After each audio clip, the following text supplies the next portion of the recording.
अमरीका Iran कशीदगी के दौरान तुर्की के शहर इस्तंबुल में सदर ट्रंप और इसराइल वज़ीर आज़म के खिलाफ शदीद एहतजाज किया गया। शुरका ने हाथों में ईरानी सुप्रीम लीडर, हमास और हिजबुल्लाह के शहीद सरबराहान के पोस्टर उठा रखे थे। मुजाहिरीन ने ट्रंप का पोस्टर और अमरीकी झंडा भी नजर आतिश कर दिया।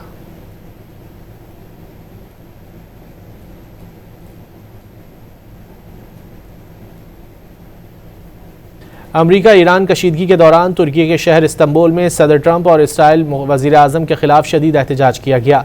शुरका ने हाथों में ईरानी सुप्रीम लीडर, हमास और हिजबुल्लाह के शहीद सरबराहान के पोस्टर उठा रखे थे। मुजाहिरीन ने ट्रंप का पोस्टर और अमरीकी झंडा भी नजर आतिश कर दिया।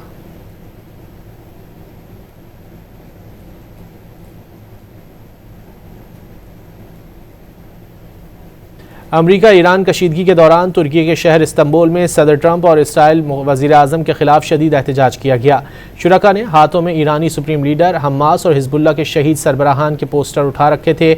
मुजाहिरीन ने ट्रंप का पोस्टर और अमरीकी झंडा भी नजर आतिश कर दिया।